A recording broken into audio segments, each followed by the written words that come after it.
of the playoff beard there. It was for the Blue Jays, and now it's all over. So the beard is gone. Well, we're 7 days out from the Blue Jays losing, and I can tell you that at work and in conversation, I try to shy away from talking about it. I look to shut down conversations. I don't need to rehash, and like it's funny because when you talk to people and you say, "Hey, I don't want to talk about it," like maybe talk in April, and people are like, "I understand," but isn't it crazy that they, like. No, you don't understand because you're talking about it. So Yeah. I don't know. How's it been you in your life for a week talking about the Jays? See, I've had a different experience. I honestly feel like the people around me, nobody wants to talk about it. It's like, all right, next, maybe when baseball starts back up. But like, obviously, there's been a couple mentions, but people also respect the not wanting to hurt you more. So, All right, I need a sip of coffee. It's a Saturday morning. The Overrated Experience is talking football. Last week, we actually did the podcast on the Sunday, not giving a lot of folks time to digest what we were putting down as far as our plays for week 9, which is good because we didn't do that well in week 9. So let's admit it. The podcast you're going to listen to, everybody out there, if you haven't joined us before, is a square slash sharp in between how would I call it? A scorp kind of podcast where, yes, we use analytics, we used our knowledge to land on choices for over-under spreads and props. But at the same time, we're susceptible, just like you are, the average person out there, to that 8 o'clock Sunday nighter, the 4 o'clock games, betting games you probably wouldn't have taken. Like as an example, last week we were both on the Jacksonville-Las Vegas game that may have gotten lost if it was in the 1 o'clock slot. So, we're degenerates, just like everybody else out there, and we try to do our best, and we get caught up in the action. So you can follow the Overrated Experience at Overrated EXPER2. That's Overrated EXPER2. That's on X. And Austin from Ajax, are you following the Overrated EXPER2 on X? I'm not on X currently. That's disgusting. Absolutely disgusting. So you can also follow the Overrated Experience on Instagram at Overrated Experience. Now, before we get into betting action, it's reported here in Toronto that tomorrow we are going to see 10 centimeters of snow, which is a kick to the balls because I hate the stupid snow and I love Canada, but I just don't like the winter any further. You work outdoors. I know you don't work on Sundays, but you work a very physical job outside with cement. Is it a better experience working when it is blazing hot or it is snow and cold? Like, what would you prefer? Just curious. Well, I mean, blazing hot over working in the cold, but when you're working concrete, you're limited. If there's snow on the ground, if there's frost on the ground, you're really not pouring concrete outside. So, Right. Usually in the winter it'd be inside, and therefore it's all the same. Right. You're inside, it's all the same. So you're hoping that there's many inside jobs as far as winter goes. Yes. Okay. All right. So speaking of heavy lifting, I'm going to try to drag you through the show. See, I got you there. Yeah. So a lot going on in the sports world, and we're going to get into week 10 of the NFL. But, man, there is currently EPL action going on. Just came off an early morning EPL Manchester United-Tottenham game. We have college football, MLS playoffs, just NBA, NHL, a lot going on. Outside of the NFL, what's got you going? What are you focused on in the sports world? Is it just pure fantasy? I know you're in basketball fantasy, but what's got your attention outside of football? Yeah. Outside of football, honestly, I don't know if I've really been following any sports outside of football. I do have this one kick-ass fantasy basketball keeper team, so, I'm following that. Just this team of superstars, so obviously, I'm following basketball to a degree. But other than football, honestly, I'll say nothing when it comes to sports right now. What about college basketball? Since baseball. Do you ever feel that? Not at all. March Madness, sure. During Okay. the March Madness time, sure, that's fun. Everyone does a bracket. Everyone's having a good time. Maybe I'll make one this year. Set up a group. Right. Yeah, you're kind of copying my idea. That's basically what's going on. So yeah, it's a lot of going on. I got looking forward to the college football card today. There's a couple more EPL games going on, NHL action, NBA. I took the Nuggets and Warriors last night to go over. It went over. not feeling the NBA just yet. That doesn't mean that I won't get on board. I feel my calling should be something like college basketball because I'm very neutral. I have no feeling, and it would keep me in the lane of making the smart pick. So maybe I'll become a NCAA basketball guru, but there's like 3 million games a night. It's hard to keep up and understand what area to focus on. So I've never really gone on top of that, but maybe I'll try. Who knows? But Yeah. The one thing that I've actually been looking at, funny enough, is actually baseball. Looking at the free agents this year that are available right now. It's actually a pretty long list. yes, like Bo Bichette being one. What other free agents stand out to you? The two big ones is Kyle Tucker, huge free agent, and then Kyle Schwarber as well. Oh, and don't forget Cody Bellinger as well.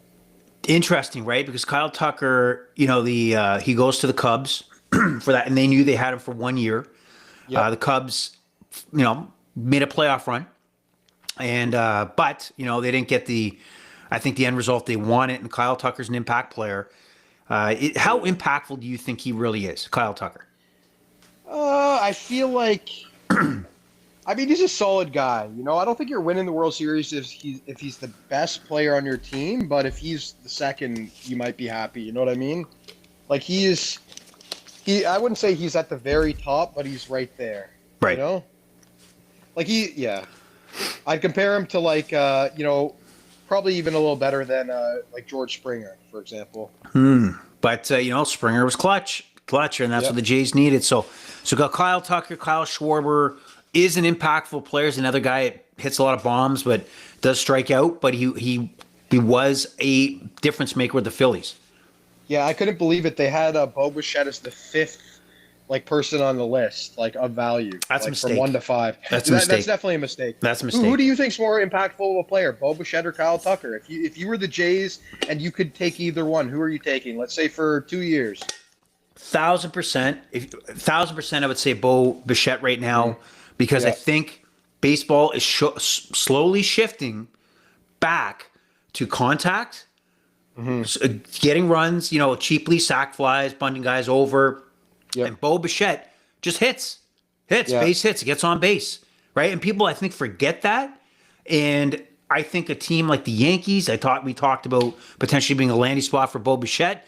Any team to change the dynamic of their roster should be focused on Bo Bichette. If you can get him off the whole, I want to play shortstop, that's, you put him at second base, you DH him now and then. He is so valuable for a franchise that already has, your 3-4 hitter out there. He's going to complement it. He's going to be one of the main guys, but he brings a different skill set that I think is craving in baseball right now. And I just think we're not seeing it yet. And it's an unknown fact that baseball is going to shift back to contact, entertaining baseball. As a baseball fan, that's what I hope for. It's way more entertaining.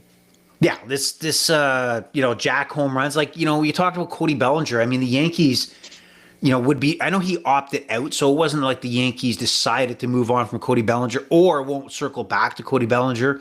But if you had a choice between Giancarlo Stanton, who can hit 500-foot home runs, but is such a liability when he's not, hitting 500 home runs, even on the base path, Cody Bellinger to me is way more valuable than Giancarlo Stanton. No problem hitting lefties. That's unique for a left-handed hitter like Bellinger. And I wonder where he'll end up. Maybe he'll go back to the Yankees, but he is definitely a find for somebody who decides to unload the Brinks truck back up and pay him off. I agree. Former MVP Cody Bellinger. Guy's solid. Solid like cement, right? Yes. See how I did there? Yeah. I did there. I tied it into where you're working. Okay, we're going to get into some NFL news first, and then we'll get into the trade deadline, which had some interesting movements, and I'd love to hear your thoughts on it. The big story, though, and there's two of them, but one bigger than the other in my mind. Monday night, if we watch the Cowboys and Cardinals, Cowboys got destroyed. Their defense is absolutely garbage, but one of the scoring touchdowns that the Cowboys had was a block kick or block punt by Marshawn Nealon. I don't know if you know the story, Austin. It seems like you don't know the story. So Marshawn Nealon, second-year defensive player, linebacker for the Dallas Cowboys, a couple days ago reported that he was dead. He's gone. And as the story unravels, and I think there's a lot more we're going to understand here, is that there was somewhat of a police chase. It takes off from a vehicle that crashed, and apparently it was a self-inflicted gunshot wound that he died from. And it's shocking to move from a great moment in his professional career, Monday Night Football, blocks a punt, return for a touchdown, probably pretty jacked, like he had that, and then a few days later he's gone under such a insane scenario. So I don't know how much you heard about the story and what your thoughts are. Old. 24. Think about that. 24 years old. 4 years younger than me. 4 years younger than you. Think how much life he had to live after that. So we'll find out more, but I don't know if you had any thoughts on that story or what came to mind as you heard this situation unfold. I heard about it, but I didn't hear the extent of the police chase or the gunshot to the head. I heard that it was a suicide, but I hadn't kept up with the story. But that is absolutely ludicrous. Keep in mind, I'm giving you the high level of what has been reported, but I think there's going to be a lot here to unravel. In 2025 in social media, things explode and a lot of opinions come in. So that's what I believe are the facts, but we'll find out more. And a weird story, one of the people are going to forget this guy. Can I guess? Go for it. It's not Roma Dunse's dad, is it? No. What was that story? I didn't know that story. So basically, I don't know if you know, Roma Dunse has had an unreal season. I'm pretty sure it's his sophomore season. Yep. Yeah, kind of a breakout season. But the last game, they won 48 points, right? Yeah. They won with 48 points. But Dunse had 3 targets, no catches, right? His dad goes on social media and is saying if they don't use Roma Dunse, they should trade him. And and the way the team responded on their X or whatever, wherever they responded, they posted a Roma Dunse for that week. His offensive blocking, because apparently he's an elite run blocker, right? Right. So they posted a video of him run blocking, and they captioned it "selfless," right? But it's what is his father doing on social media? But that was just a funny story. For some reason, I thought that was the one you were going to tell, but I thought it was worth the mention. I didn't hear about that story, but I just don't get I get the excitement of a family member or dad, about a situation. But we're talking about a sloppy football game. Yeah, Dunze not being targeted and not putting up points. Yeah, I think that's a one-off, right? It's a one-off. They got the win. They got the win. Just shut up and move on. Yeah, you can't complain when they won. If they lost and you're like, hey, they didn't give my son the ball, fine. Yes, that makes sense. But if they win, what are you doing here? But it's also, even if they would have lost, those kind of things look at AJ Brown, for the Eagles, right? Obviously they didn't trade him. But it's an explosive situation that just takes away from, you're talking about a Super Bowl team that always has this story now of AJ Brown. Mm-hmm. Are you happy? Did you get enough playing time? Did you get enough targets? And now what a Dunze, that could spark those kind of situations, and he's meant to be there with Caleb Williams over the next 5-6 years, right? He goes hand in hand with Caleb Williams, and then for the Bears social media team to kind of let me chip away at pissing off a family member or one of our star players. I don't know if that's a good idea. No, but where I was going with the story was, did you hear the story about Antonio Brown? No, another one. Oh my God. So Antonio Brown, for those who forget, in his prime and closer to the end with Tampa Bay, outside of the shenanigans, he was one of the best receivers in football, right? He was one of the most impactful receivers for the Steelers, Patriots for a small time. I don't even count that. That was a very small time. But for the Buccaneers, helped them get that Super Bowl ring. Yep. But now he's a joke because he just got in a situation. Apparently, he was attending a celebrity boxing match in Dubai, and I guess he got in a fist fight with somebody earlier in the crowd or something. There's video of this. I haven't really looked at the video, so you'll see it online.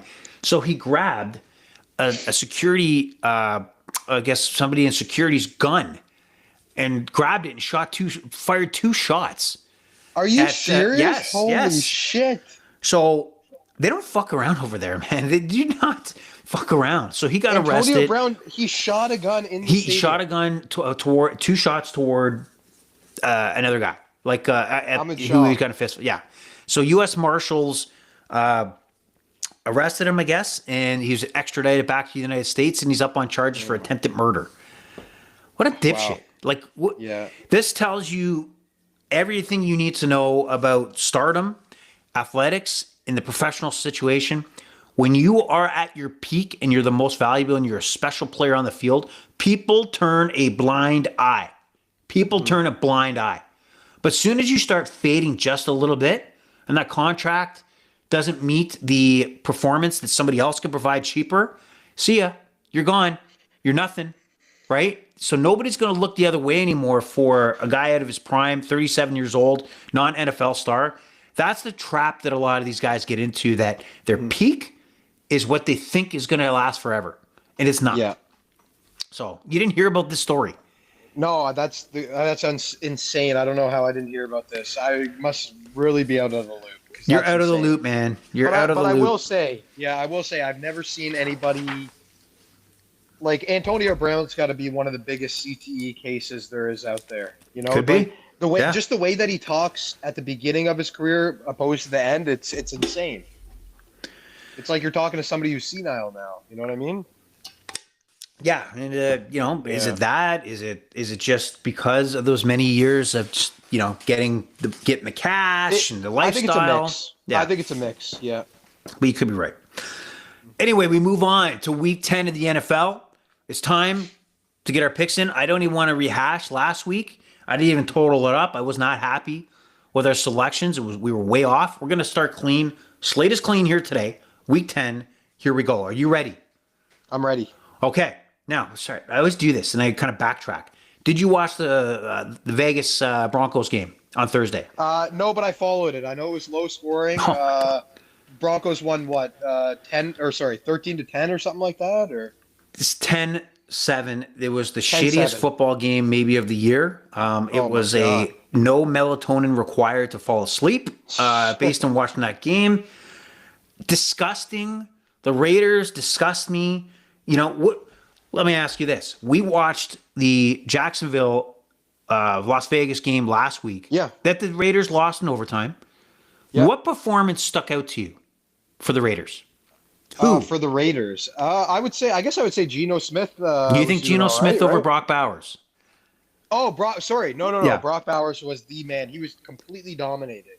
How many fantasy leagues were turned on its head? Matchups because of his 30-plus point performance last week. It cost me a win. Now, how many catches do you think he had on Thursday? I think he had 0. 1. He had 1 catch, 3 targets. 3 targets. That's it. Wow. That's crazy. That tells you, Yeah. yes, the Broncos have a top D. Yeah. However, you're Pete Carroll. You have the duty to game plan and find some way to get that ball in his hands. Yeah. You don't win. You don't win. I will say, though, I'm more surprised that the Broncos only put up 10. I feel like this is an easy spot for at least 21. You know what I mean? I don't get that at all. Like that, I could expect like a shutout performance from the Broncos at any given week, especially against a team like the Raiders. But for the Broncos not to put up points, that's kind of surprising to me. But can I acknowledge my disgust? My disgust, my disdain for this situation. I just don't get it. Now it's ruined my fantasy team because he had maybe a couple points at best. Yeah. I just don't understand the Raiders. And they go ahead after the game because of a missed field goal that could have tied this game at 10. And they fire their special team coach, Tom McMahon. They're focusing their energies on firing their special team coach because a kicker fucked up. How is that possible? That's the area of focus? It's not Geno Smith, who's a less than average quarterback. Terrible. You don't have a game plan that puts Brock Bowers in a situation to be successful. This organization is a mess. They have to start over from scratch. Tom Brady may have to take more of a role on this. I don't know. He may have to step down from Fox and say, hey, guys, I'm taking over because this Pete Carroll experiment and this idea is absolute trash. Absolute trash. So I'm going to do this again. I'm going to backtrack quickly on the NFL trade deadline. Sauce Gardner goes to the Colts. 2 first-round picks given up. Thoughts? That's crazy. 2 first-round picks is a lot in football. Obviously, Sauce Gardner. It's funny because I know me and you were having this conversation last week about top cornerbacks in the NFL. I rank him as probably my second guy, but I wouldn't have expected 2 firsts. That seems like a lot. Maybe a first and a third, something along those lines. Right. But, I feel like 2 first-round picks can truly change an NFL franchise. It can, but I guess let's look at the mindset of the Colts organization right now. They're obviously pushing the chips all in the middle. This is our year. And remember, they kicked it off thinking that Anthony Richardson was going to be their franchise quarterback, and they bring in Danny Dimes. And then suddenly how they are at the top of the food chain in the NFL and amongst a lot of power rankings, 7-2. Didn't show good. A little scared about what happened last week in Pittsburgh. Is that the beginning of kind of the erosion of what the Colts will be the rest of the way? But they're putting the chips in the middle. I respect that. But you do have 2 first-round picks. Ideally, the first one this year is going to be a late first-round pick because of where they're going to finish. Sauce Gardner is a difference maker. So he could be the difference between making a deeper playoff run, an actual Super Bowl run. So I'm cool with it. I'm cool with it. And you just say, hey, we tried. Fans, Colts, come on in because we're going for it. We're going for it. So that's an interesting one. Here's where I scratch my head. The Dallas Cowboys make a couple moves. They bring in Keenan Williams. I can't remember his name. Quinn, you know what I mean? Big defensive tackle. Everyone knows him from the viral video. Yes. I don't know if you've seen it where he sneezes and he says, "Bless you, thank you." He blesses and thanks himself. So it's like this guy is very iconic. He's underperformed this year. He is an impactful player. Don't get me wrong. Yeah. Why is Dallas buying? Why is Dallas buying? Is it? Are they living in a what do you call it, Marvel? A different universe. What it's called? Multiverse. Living in the multiverse. Is Jerry Jones living in 1990? What is going on? If he was going to make this move, and maybe it was available, not available, come on, guys.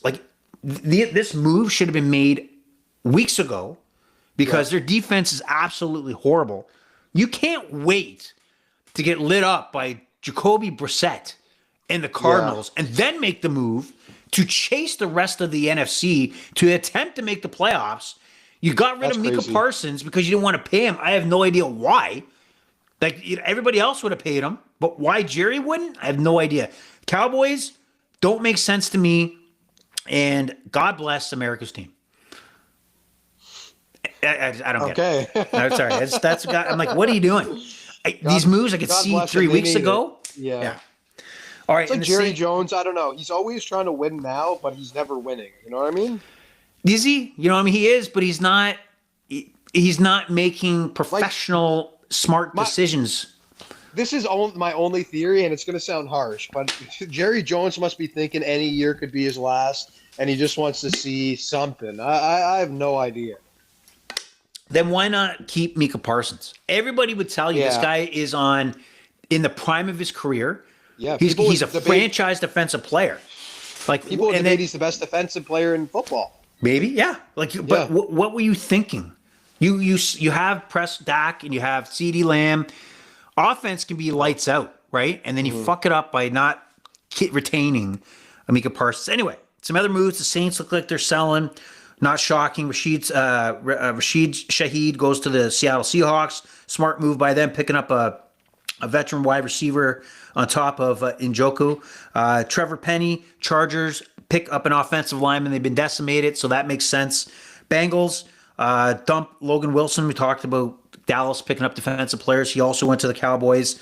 Now, I should have put this down, but the Eagles over the last couple of weeks have been making small moves here and there, picking up, what's his face from the Packers. It used to be with the Packers, with the Ravens, cornerback. But they have, to me, the smartest organization in football that they find pieces now and then, knowing that we're going to go on a run here, and there's going to be injuries, and we need depth. We need veteran depth. They don't give up too much. They know they have the core that they're looking for. Eagles, smartest team in football right now. Would you, if you had to talk about the smartest team and organization in the NFL, do the Eagles stand out to you, or is there another team you feel always makes the right moves?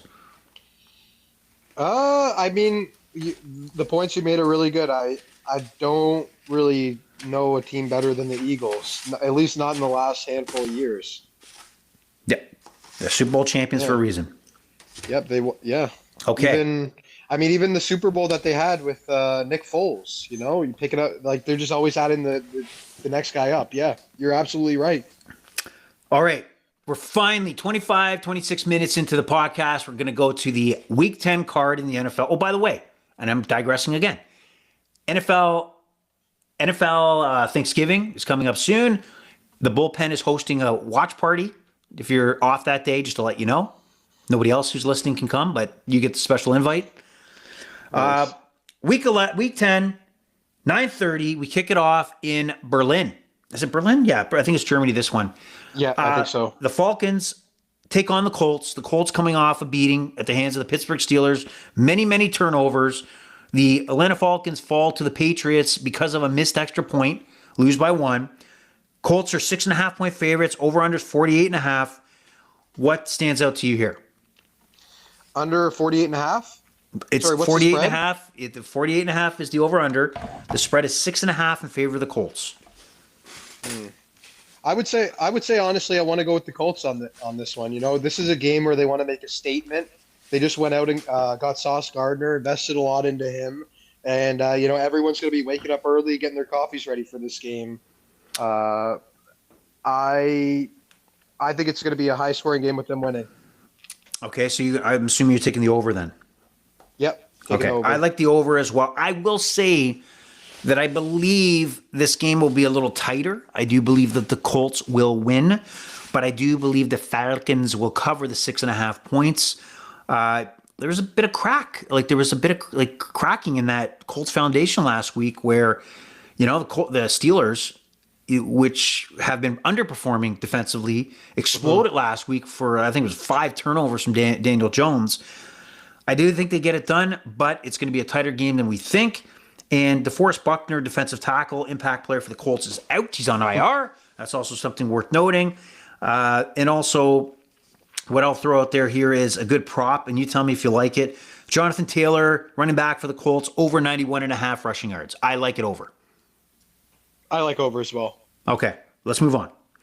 All right, now we go to the regular 1 o'clock games, and we have Jacksonville into Houston. No C.J. Stroud. He's out concussed.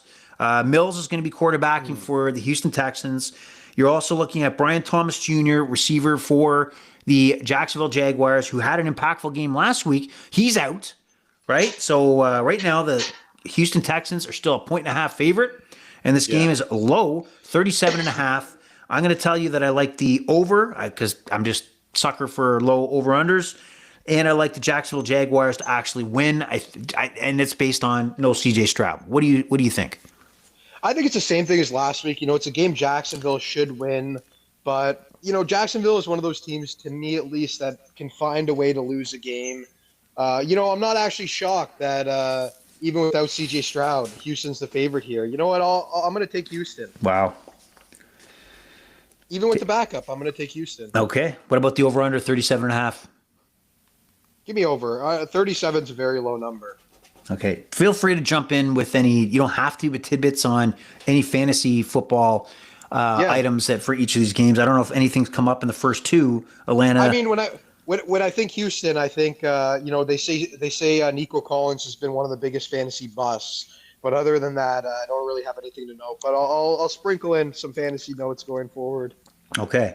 So I also like prop-wise here because of the way they used Travis Etienne, running back for the Jacksonville Jaguars. I'm going to say over 75.5 for rushing plus receiving totals for him. I think he's going to get a big workload here.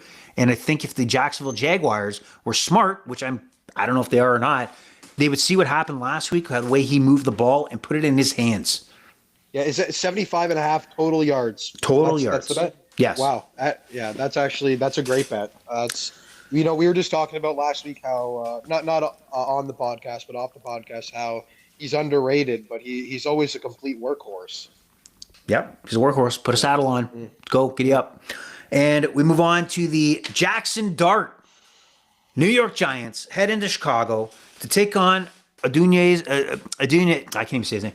Adunye's father in the stands watching. The Bears are 4.5-point favorites. This jumped from 3.5. So the money is flowing to the Bears. Maybe his dad made the bet. And this over-under went from 48.5 to 47.5. So it came down. So point up on the Bears side, point down on the over-under. I've looked at the Bears here. I just don't see much fight left in the Giants. I know Jackson Dart's the guy. He has been a positive addition to the Giants, and they can look forward to potentially a bright future. But I think their injuries are catching up to them. And the Bears, I think, are taking that leap to that next level. I'm not talking about Eagles level, but at least another step in the right direction. So they cover the 4.5. I think it's going to be under the 47.5. I think it's going to be kind of a sloppy game. The Bears move the ball, but I don't see them putting the end zone every time they are going down the field. There's going to be some hiccups here. What do you think?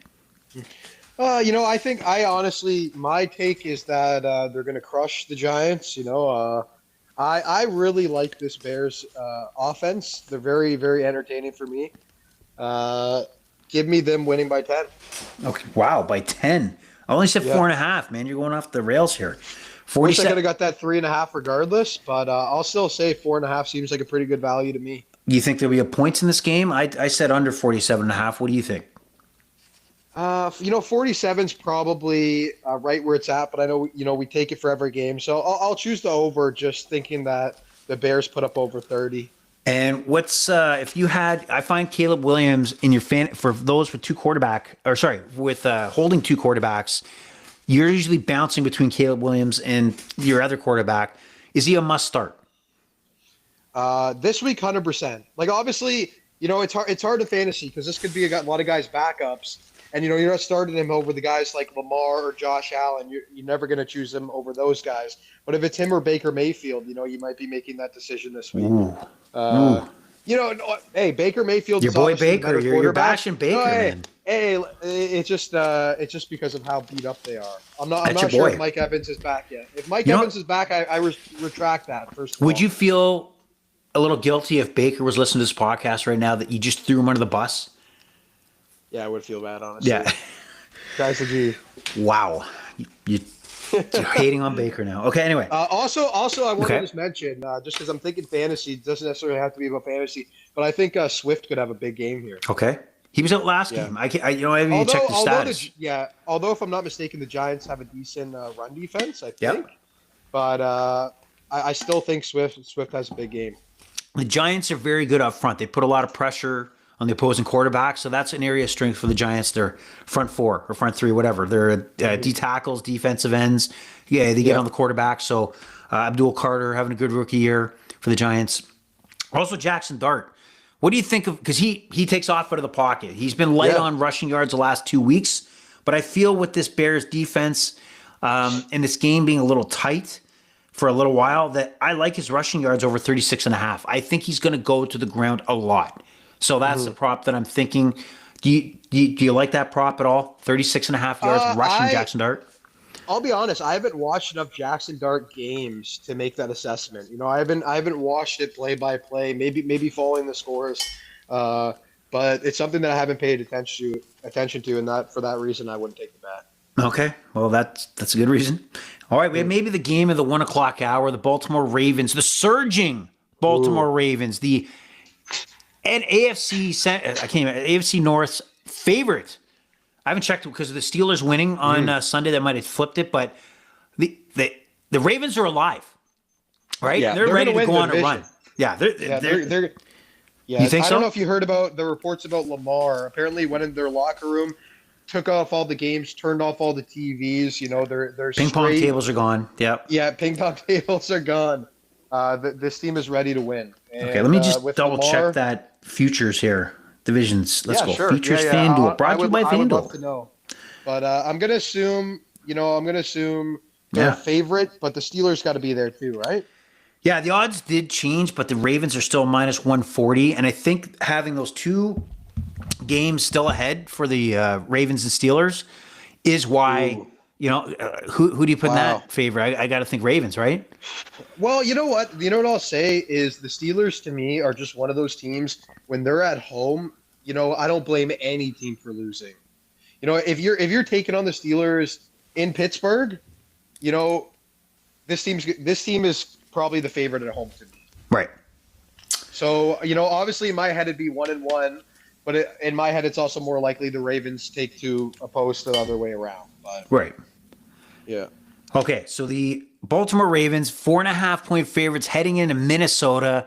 And this is where the NFL makes zero sense.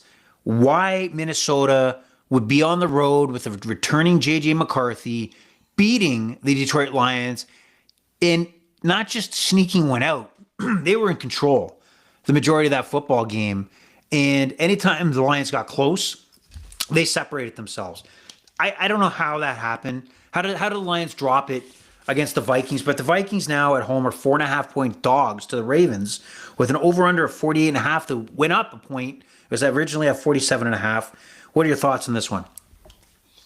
uh, I don't. Sorry, can you Four can and you a half repeat the point total? favorites are the Ravens. Yeah, 48.5 is yeah, the yeah. over-under. 48.5 is the over under. I think this game's the under, but I also it's hard placing a bet where you're taking the team that's the favorite, but you're also choosing the under. But that's the way I'm going for this game. I think the Ravens are just gonna bulldoze through the rest of their games here. I just feel like I don't know. Lamar Jackson is that kind of difference maker that can just take over the league. So you're I wouldn't taking even be Ravens. surprised. Yeah, I'm 100% taking the Ravens. Okay, over-under, what do you think? Points in this game? No points? No, I think it's a low scoring game, but I Okay. still I still think that the Ravens cover the spread though. All right, I'm thinking Minnesota covers the spread. Ravens win. This will be a little tighter, Oh, one possession football game. That's my thought with that Minnesota D.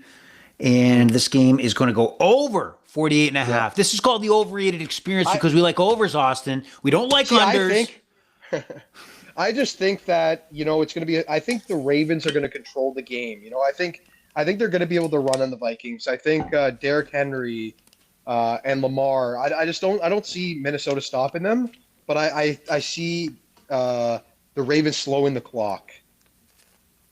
So they're going to grind it out, in your opinion. I think they're going to grind it out, but they're going to win by a touchdown. So Derrick Henry gets 100 touches and the clock keeps running. Give him, give him 100 yards for this one. Okay. All right. We're going to move on to the game of the day. I know you're looking forward to this one. That is the Cleveland Browns heading into New York to take on the Jets. How excited are you for this matchup? The Jets? It's yeah. Go ahead. Yeah, tell me the excitement. It's Tell me how actually you love funny. it. I haven't placed a lot of bets, but I actually did place a bet. I feel like the Browns are going to take down the Jets on this game. The Jets I don't know. The Jets just sold house, but I don't really know why they didn't get rid of Brees Hall. They could have got something for him for sure. But other than that, it's like I think the Jets are going to lay down here. I know the spread is close. Yeah, so the spread is right now, Cleveland is actually a 2.5 point favorite on the road in New York, and the over-under is a low 37.5. Not much movement here on the line or the over-under. Shockingly, no, not really, because nobody's looking as. I can't envision heading to Caesars in Vegas and this game being up on the big TV at all. You know what I mean? Just terrible. But that being said, I'm going to take the Jets in this one. I think that you have two bad football teams, one playing at home. I got to believe that now that there is no pressure on Justin Fields, look, what I've seen True. from Justin Fields is that he's a disaster as far as a franchise quarterback. You're not going to take him as a franchise quarterback, but he's going to do just enough or an amount of games where you think, oh shit, is he? He was terrible on the first half of the season, but man, he's really stepped up and he's got talent. He's always got that potential talent, and it's going to be a decision for the Jets. That's fool's gold. He's not your guy, but he will shine here. I think the Jets win this game, so I like them as a dog at home. Would I be really watching or loading on this game? Absolutely not. We got to make a pick. I'll take the Jets. Yeah, I just think Myles Garrett gets them. The Browns are not a great team, but they have some bright spots, and I just think the defense can shut down Fields. But we'll go head to head on this one, and we'll see what happens. Now the Cleveland D is not as impactful on the road as they are at home. Just point that out. Over under 37.5. I'm going to say under. I got to say under too. Even though Jets just got a big downgrade on defense, I still think both teams struggled to score here. Yeah, and let me throw out, I agree with you 100%. Why not move Breece Hall? Even if it is somebody giving you a late round pick, what value is there having a Breece Hall in the situation the Jets are? They should have went scorched earth and got rid of anybody who, you pick up, hey, you want this guy? Yeah, no problem. Yeah, you're telling me you can't get even a third round pick for Breece Hall? You know what I'm saying? Yeah, why wouldn't that be worth it? You're stacking up. They did well with the guys that they traded. Don't get me wrong. I just think Breece Hall was a clear trade candidate. There's also Kansas City Chiefs going to use them. Right. Like Pacheco, is he 100%? Maybe not. But also, maybe Breece Hall is overvalued and maybe teams don't see him as a impactful running back to give up any collateral, any draft, picks at all. So, they didn't do it, and we'll move on. So, and you say we're both on the under on that one. Now, another barn burner, the surprising Carolina Panthers host the New Orleans Saints, 5.5-point favorites. This Carolina team is in the mix. They're in the mix. They're hanging around. They walked in again. Let's go back to how the NFL makes no sense. How can the Packers run all over, destroy the Pittsburgh Steelers on the road, and then come in flat to take on the Carolina Panthers at home and lose in a low-scoring football? But we did talk about the Packers. Get your hopes up, but their offense is going to be explosive, and then, bam, they have a performance like that. I know Tucker Kraft is out for the year. I think that's a significant loss for them, and I don't think that's being fed around the NFL as he was a difference maker on that offense for the Green Bay Packers. That is a huge loss. In this game, let's focus on the Panthers. Can they cover the 5.5 points over the Saints, who are lost? They are done. As lost as the Saints are, I feel like, I also feel like Carolina is this team that's going to disappoint you. And I just feel like this is one of those weird games where the Saints could actually beat the Panthers. Ooh. Not just cover, it's just but beat. Yes, just beat. I don't know if that's that hot of a take. We were joking that, the Panthers right now have the same record as the Kansas City Chiefs, which is absolutely mind-blowing. But, I just think the Panthers are just going to do some loser shit here and lose this game. I'm not even lying. Yeah, I think that's what's going to happen. I was joking there, but your take is what we just talked about: the Panthers going into Green Bay, knocking off the Packers. We talked about the Vikings, which made no sense at all. These two games, no sense at all. So it could happen here. And it would just be such a deflating situation for the Panthers if you go on a run like you're going on, and you're beating the Cowboys at home, you're taking out the Packers on the road, and then suddenly you fall flat on a New Orleans Saints team that unloaded at the deadline and get ready to get talent. Yeah, it could happen. I'll still stick with the Panthers, but respect your pick on the Saints. So I assume you'll take the plus 5.5 for the Saints. What about the over-unders? 38.5. It dropped down from 39.5, so the money's coming to the under. What do you think? I think it's going to be a higher scoring game. Yeah, I originally had it as easily over 40.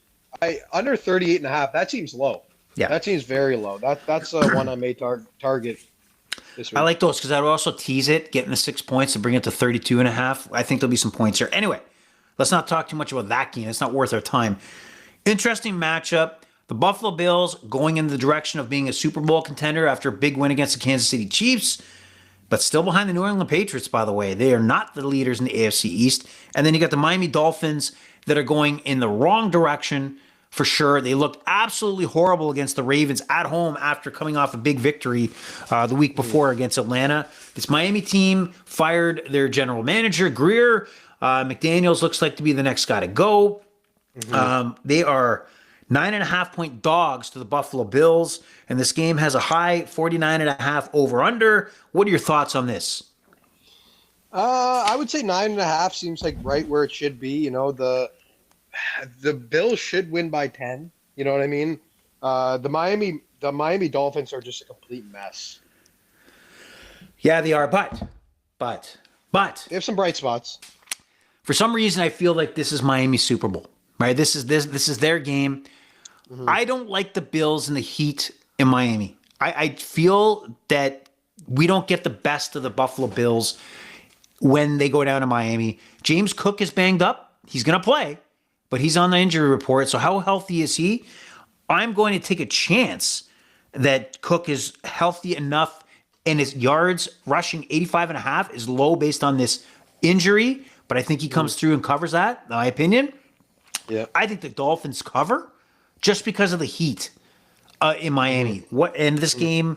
Yeah, I'm gonna say. I said under, but the Dolphins cover. Game goes under. Cook over 85.5, despite being limpy. What are your thoughts on this one? I agree with you in the sense of, Miami has that big home field advantage, and they still got superstars. They got Devon A-Chain, they got Waddle. So, I won't be surprised if they keep it within a touchdown. You don't think that Miami will actually win, though? You just think they'll keep it close, right? I think they'll keep it close. I think would I be shocked if the Dolphins knocked off the Bills? It's happened before. It's happened before in the heat of Miami, right? So Miami I don't always think wins so. these games. Like, they always win those weird games, even against the Patriots. Somehow they'd always find a way to win, right? But like I said, I'd set it at 10 personally. I think it's a 50-50 if how that spread goes. So it's probably one I'd stay away from. But can't stay away from it. Take a side. I like your thoughts. So you like Miami?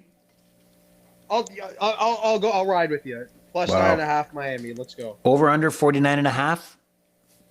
Under. Under. So we're both on the under. Yeah. Okay. And Josh Allen minus 140 is a heavy favorite right now to win NFL MVP. Does that make sense to you? We're not sponsored by FanDuel, no, but minus 140 and Drake May and Patrick Mahomes. Drake May's number 2 at plus 400. I think there's no real absolute standout right now. So right. I guess you make Josh Allen leader. I don't know. Interesting, but it's not. Yeah, it's not. It doesn't feel that somebody's running away with it. Like it was Baker for a while, and I guess I just haven't been fully into it. I think Baker might be a value play here, and I think having a week off, people have forgotten about Baker Mayfield. Why not Baker? Right? Yeah. Also, is Lamar anywhere on that list? Like, if he goes absolutely nuclear down the stretch here, I don't know if that's possible with the time he's missed. But, if he carries them, loses one more game along the way, which is very possible for a team like the Ravens, is Lamar a guy to look at? I'm not sure. That's an interesting storyline, isn't it, though? If they come back and win the division and you look at where they fell off and, when he was out and he comes back and they win the division, why wouldn't we put him in contention, right? Yeah. Why wouldn't he be a guy to think of? In my mind, there's no, standout. There's no guy to me that I've seen go out there each week and just completely dominate. It seems like every year you got one of these guys, but this year it just doesn't seem like he's there. No, not at all. Yeah. Now we have I think a rather interesting matchup here, and that is the New England Patriots head down to Tampa Bay to take on your boy, who you threw under the bus earlier, Baker Mayfield, and the New England Patriots lead the AFC East. The Buccaneers are 2.5-point favorites. I just can't remember if this is a 1 o'clock game or if this is a 4 o'clock game. Let's see here. This is a 1 o'clock game. Man, I would have loved if they put this in the 4 o'clock hour. That's where I think this game should be. But we're going to get this at 1 o'clock. Tasty matchup here. Again, Tampa Bay, 2.5-point favorites. This over-under is 48.5. What do you think? Can you tell me what team I'm going with this week? Well, you threw Baker under the bus. I don't know if you go Tampa. Well, okay. First of all, I just, in my head, I remembered, if I'm not mistaken, I believe Mike Evans is healthy now. I think so? He's healthy. No, yeah, I don't know if he's gone. If you want to Google that for me. If they're really, I just think the Bucs are the real deal. I think the Patriots could also be the real deal, but they're that team they're the new kid on the block, and I feel like they got to get knocked down. And I think the Buccaneers are going to be the ones that do this to them. Right. So Mike Evans is not back. He's not back. All right, no. my bad. I'm still rolling with Baker here. Man, look what the hell ChatGPT are you using to get your latest information there. Okay. So you're rolling with Baker. You like them to cover the 2.5. Remember, the Patriots also will be missing Keyshawn Boutte. What a name, huh? Receiver. And Ramondre Stevenson is out. He was out last week. He's out, so they're going a little shorthanded. So this will be able to enhance Drake May's MVP status if he can come through with a big game here down in Tampa and put up some yards. But he's got to face Baker. I do think Tampa will cover. I think 2.5 points is disrespect to the Buccaneers. I think this absolute disrespect that because the flavor of the week or the flavor of the month is Drake May and the New England Patriots. I think that this should have been a 3.5, 4 point spread. I think this is where you unload on the Buccaneers. Yeah. And I just think it's disrespect and a slap, not just a slap, but a backhand and a forehand and a backhand again to Baker Mayfield. I don't really have an NFL team, but the Buccaneers may be my favorite team at times. I don't know. I feel like they're just, on this podcast, we've talked about them probably more than any other team. And it seems like over the years, they just always overperform from their expectations. I'm not saying those expectations are ever high, but they're never even, maybe this year they were, but in the last 3 years, they weren't even the favorite to win the division. And they've dominated. They've really dominated that division. And you got Tampa Bay Buccaneer curtains behind you. Yeah, exactly. I agree. I'm saying too much about the Bucs here. Okay, so we're going to say those are the bucking curtains, okay? The bucking curtains. Oh, God. All right, sounds good. Okay, so now, I'm assuming you're riding the Buccaneers in this. I think you said it earlier, but I didn't pick up.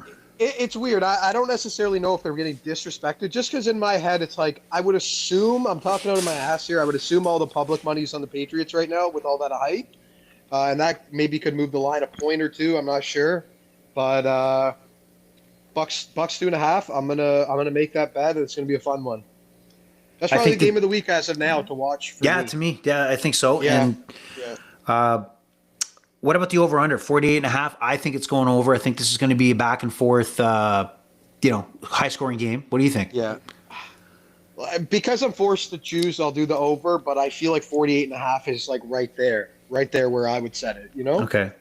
Yeah. And then just a note, a prop here, which I love, is plus even money, is both Drake May and Baker Mayfield to combine for 500 plus passing yards. I think we're going to get some yards here. Yeah, I think so too. I like that. All right, we move on. And then we move on to the Kyler Murray-less Arizona Cardinals. And Kyler Murray's been put on the IR, so he won't be around. Anyway, Jacoby Brissett would not have lost his starting position the way he's been playing and actually woken up a lot of the Arizona offense, namely Marvin Harrison Jr. has suddenly been a factor in showing why he was an early first-round pick last year. They go into Seattle, who is also riding a high. Seattle's a 6.5-point favorite. The over-under shifted from 45.5 to 44.5, so it's come a little lower. Can the Cardinals keep the magic going and cover the spread in Seattle? Sorry, what was that spread again? The spread is 6.5 in favor of the Seahawks. Your boy, Sam Darnold. He's your other boy. I think Seattle wins. I think Seattle could win by double digits here. I think they could win by 10s. Whoa. So I'm a big Sam Darnold fan. I think he's legit. He's just efficient. He's not sexy, but he's efficient. And give me Seattle at -6.5. Imagine a wife described her husband in that way. He's not sexy, but he's efficient. Yeah. Yeah. I don't know how I feel about that if it was my wife. Yeah. So we have an over-under 44.5. What are your thoughts there? It, again, went down by a point, so the money's coming in on the points to come down. What do you think? Give me the over, but I could see the Cardinals struggling to score. So, but the bet that I would be eyeing is alternate spread -9.5 for Seattle. Really? You think they got? Yeah, so just because, like I said, 10. I think they win. I think they win by double digits. So I would do alternate -9.5 because I think that's what's going to happen. So that's how I'd put my money. Well, let's look at what would that pay out here. So if you got Yeah, Arizona, I'm going to look at alternate spread here. Keep on it. We're not sponsored by FanDuel. I'm using FanDuel. I have no association with FanDuel, but by all means, if FanDuel wants to associate with me, I'm down with it. Alternate spread. Oh my God, there's so much to sift through here. Yeah, I gotta assume it's like money. No, I don't have it. I don't know if you want to search for it. I'm just guessing. I'm taking a guess. So you would take minus 9.5. It's plus 132. So plus $1.32. Yeah. Yeah, that's not bad. I'll take that. Okay, you'll take it. So you like them 9.5. You like the Seahawks. I like the Cardinals to cover. I'll take the Cardinals, but I do like your argument to why the Seattle Seahawks may just suffocate them. Suffocate this Arizona offense, and Jacoby Brissett may look like the backup quarterback he has traditionally been in his career in the NFL. We move on. Maybe the game of the 4 o'clock hour. I got to believe it is. The LA Rams head into San Fran to take on the 49ers. This spread has jumped. So the Rams were 3.5-point favorites, now 4.5-point favorites. Money coming in on the Rams here. And this over-under dropped from 50.5 to 49.5. This is a big matchup, man. Like this is a big heavyweight matchup in this division, and this will go a long way to jockeying for playoff position. What are your thoughts on this one? Are you looking forward to this one? I'm looking forward to this one. Puka Nacua is healthy. I know he came out of last week's game, but I will admit I think 4.5 is probably where this line should be. I don't know if I have much notes on this one. Like I said, I think they're 4.5 points is exactly where I'd put it. It's very hard to make a decision here. I'd like to hear your thoughts first. Well, the good thing about Puka, because I know you're high on him and you have him in fantasy, is that the report was if that game wasn't such a blowout last week, he was healthy enough to return. So that's a good sign that he wasn't out severely. And he'll make his return this week, which is a huge factor to the Rams. I don't think there's a receiver like him in the NFL. I don't know how long his career can go with the contact he takes and the punishment on his body. So enjoy him while you can. There's no way a human being can play like Puka Nacua for the next 5 years. But he's an absolute dog. He's a dog, but he's a human being. He's got bones and tissue like everybody else, and eventually it'll catch up to him. But watch and be amazed while he can. So the 49ers, to me, 4.5. I'll take the 49ers at home. I do believe Kyle Shanahan will have a game plan that will keep the 49ers in this ball game. And I can just picture whether the Rams win or not, this will be a one-possession ball game, and one of these teams will be marching down the field to be in field goal position or have to score a touchdown to win the game from behind. That's how I see this playing out. So I'll take the 49ers plus 4.5. Give it to me. I like the over 49.5. I have no rationale why. I just want to see a high-scoring game. This is the square better in me right now. So that's my take. What do you think? You know what? I'm gonna go the complete opposite. I know it's kind of crazy, but I'm gonna take the under and the Rams. Under the Rams. Wow. Yeah, I guess I hate doing that, and I know it's the second time I've done that today, but I'm gonna do it. Yeah, and this is the kind of not for you, a lesson to you sports bettors out there, including myself, is that we're sitting here on the Saturday before the game, and if you like the Rams, you were better off pulling the trigger, obviously, a few days earlier when it was sitting at 3.5. Now, if you and any other bettor went and decided, I want the Rams, then you're stuck with the 4.5, right? And that's the difference between a square bettor and a sharp bettor, and that's me too. And also potentially having one book versus multiple. So I don't know if you can. I haven't checked, but I don't know if you can find the Rams still at 3.5, maybe on DraftKings or another book. But that's the importance of also having a few options for you to select from. So interesting, big game. I am also going out on a limb here to say Christian McCaffrey, who's been absolutely a monster, maybe a guy that should be put into MVP consideration. He has absolutely carried this 49er team with all the injuries, and I like him to have a game. I like him to have a game, 120 and a half over total yards. This guy's everywhere, right? And remember, we had thought, and you fantasy players out there, that he was, hobbled, hurt, disappointing. That, oh my God, he's going to be coming into the season not 100%, and he's been lights out for such a long stretch here, really carrying along with Mac Jones, his 49ers team, to contending for this division. Interesting. Yeah. He's literally like the guy on the other side. He's the Puka Nacua of running backs. When he's healthy, no one debates that this guy's the best. It's just about him staying on the field, and that's it. Now, is it debatable that you would say Puka Nacua is the Christian McCaffrey of wide receivers? Like, who gets more respect? I mean, yeah, Christian McCaffrey gets more respect. So, yeah, I guess Puka Nacua is the Christian McCaffrey. All right, so we move on. Now we have the Detroit Lions, 8.5-point favorites heading into Washington, who will be without Jaden Daniels. Apparently, he's not going on IR, so no ligament damage, even though his arm went the wrong way. I don't know if did you see his injury? Jaden Daniels, yes. Yes, he plants his hand, and then his elbow is going the wrong way. I way. saw that. And again, here's the funny part, and we're talking because betting, right? I obviously want Jaden Daniels to be healthy, but I needed like 20 more passing yards or rushing yards from Jaden Daniels to cover my same game parlay, and that was, I think the situation was enough where they would have kept him in a little longer to get that. But again, this is the second time Jaden Daniels' injuries have really screwed me over. So, God damn it, Jaden Daniels, stay healthy. That's the thing about overs and unders when it comes to football. Like guys are getting taken out of the game you're taking like a 10% chance this guy's just getting pulled from the game, basically.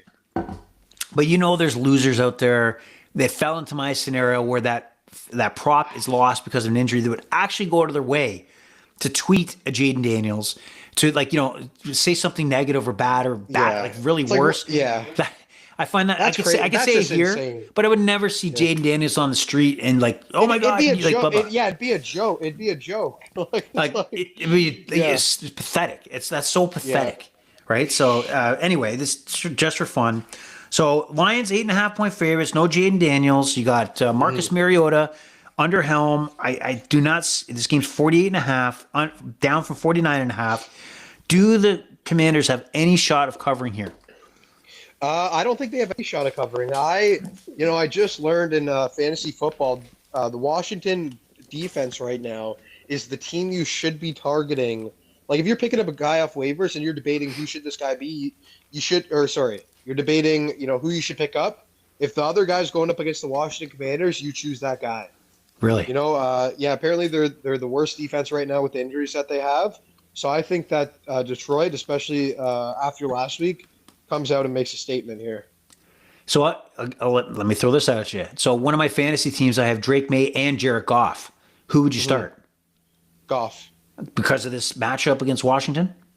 And because Goff is, Goff could be, he could be an MVP candidate. Yeah, I think the Lions needed to put their foot on the throat of like a Vikings team like last week. So they got to go on a run for that to happen. I think he lost steam if that was ever going to be the case last week when they lost at home against the Vikings. Mm-hmm. So I think you got to choose Goff. Am I mistaken? How many? I think Goff threw. How many touchdowns did he throw last week? Like 4? Something against like that. The Vikings? No, wait. Am I? I think so. I don't know. I know he's been really good. If I'm not mistaken. My God. Or sorry, lost. Oh my God. I'm sorry. This is how you know I'm out of it. I'm thinking of a Matthew Stafford, aren't I?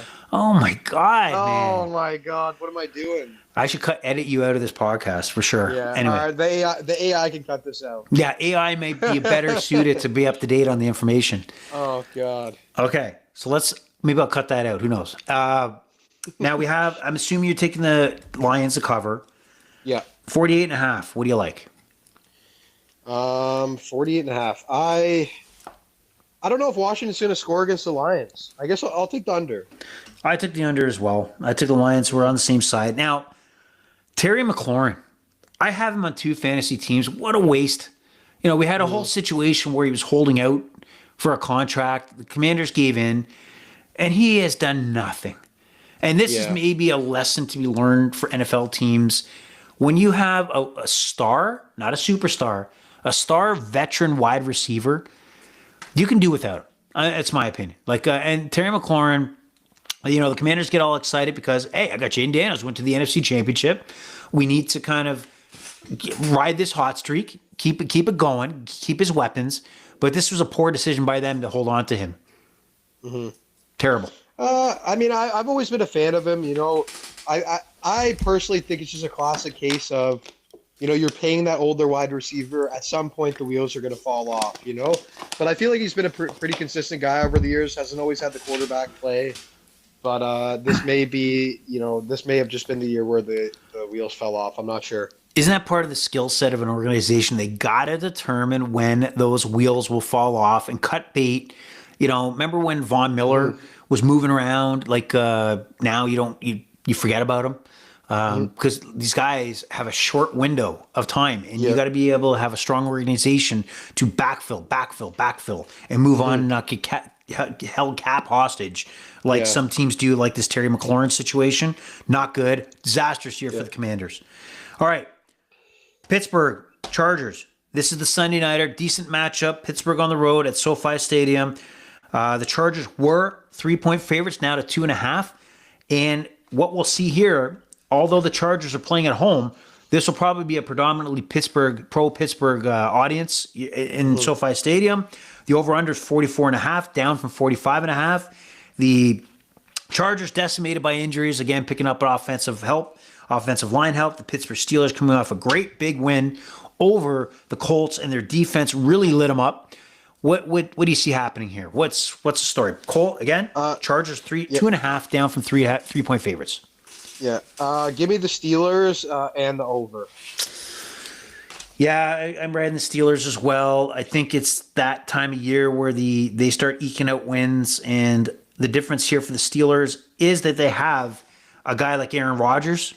I think is a perfect fit for this group, where in years past they were just limping by in the quarterback position.